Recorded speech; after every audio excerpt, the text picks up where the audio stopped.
আমাদের এই আধুনিক সমাজে আজও কি আমরা সেই জাহিলিয়াতের অন্ধকার থেকে বের হতে পেরেছি? সম্প্রতি মহামান্য হাইকোর্ট নির্দেশ দিয়েছে, গর্ভের সন্তান ছেলে না মেয়ে তা প্রকাশ করা যাবে না।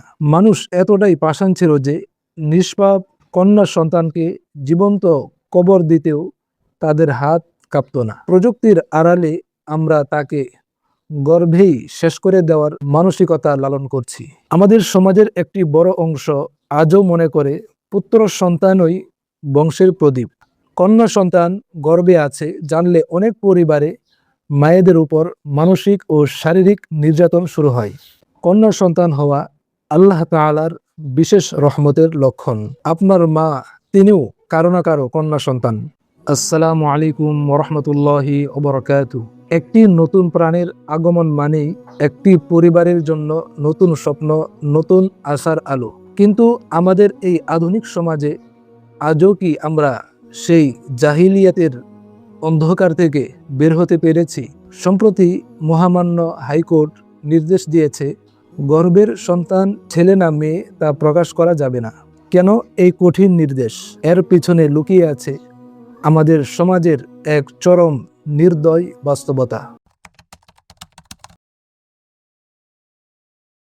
আমরা যখন ইতিহাসের পাতা উল্টাই তখন শিউরে উঠি সেই জাহিলি যুগের বর্বরতা দেখি।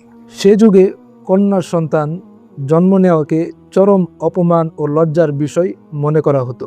মানুষ এতটাই পাষাণ ছিল যে নিষ্পাপ কন্যা সন্তানকে জীবন্ত কবর দিতেও তাদের হাত কাঁপত না। আজ হয়তো আমরা হাত দিয়ে মাটি খুঁড়ে সন্তানকে কবর দিচ্ছি না, কিন্তু প্রযুক্তির আড়ালে আমরা তাকে গর্ভেই শেষ করে দেওয়ার মানসিকতা লালন করছি। বর্তমান সমাজের অনেক মানুষ কন্যা সন্তান হওয়ার খবর শুনলেই অসন্তুষ্ট হন। তাদের চেহারায় বিষাদ নেমে আসে। এই মানসিকতা কি সেই জাহিলি যুগের চেয়েও কম ভয়ানক? আমাদের সমাজের একটি বড় অংশ আজও মনে করে পুত্র সন্তানই বংশের প্রদীপ আর কন্যা সন্তান হলো বোঝা। কন্যা সন্তান গর্ভে আছে জানলে অনেক পরিবারে মায়েদের উপর মানসিক ও শারীরিক নির্যাতন শুরু হয়।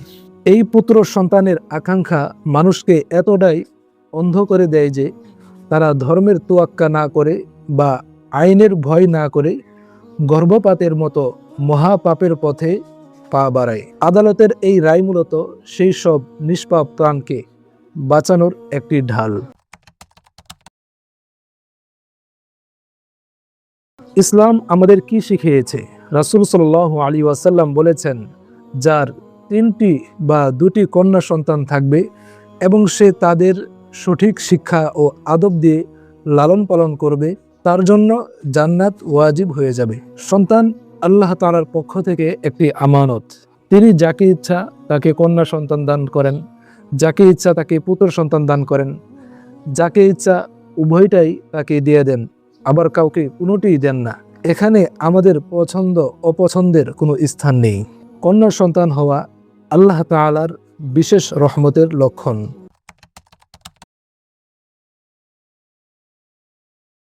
হাইকোর্টের এই নির্দেশ কোনো সাধারণ নিয়ম নয়, এটি আমাদের মানবিক বোধকে জাগ্রত করার একটি ডাক। চিকিৎসকদের উচিত এই আইনকে কঠোরভাবে মেনে চলা, যাতে কোনো পরিবার ভ্রূণ হত্যার মতো জঘন্য অপরাধ করার সুযোগ না পায়। আমাদের মনে রাখা উচিত, আজকের এই কন্যাই ভবিষ্যতের মা। আপনার মা তিনিও কারো না কারো কন্যা সন্তান। কন্যা সন্তানকে বোঝা নয়, বরং সম্পদ হিসাবে গ্রহণ করার মানসিকতা গড়ে তুলতে হবে। আসুন আমরা জাহিলি যুগের সেই প্রেতাত্মাকে বিদায় করি। আমাদের ঘরে কন্যা সন্তান আসুক বা পুত্র সন্তান আসুক, আমরা যেন তাকে হাসি মুখে গ্রহণ করতে পারি। মনে রাখবেন, পৃথিবীতে সেই বাবা মাই শ্রেষ্ঠ যারা আল্লাহর দেওয়া উপহারকে খুশি মনে বরণ করে নেয়। নিজের সন্তানকে ভালোবাসুন, তার অধিকার রক্ষা করুন। সমাজ বদলানোর শুরুটা হোক আপনার ঘর থেকেই।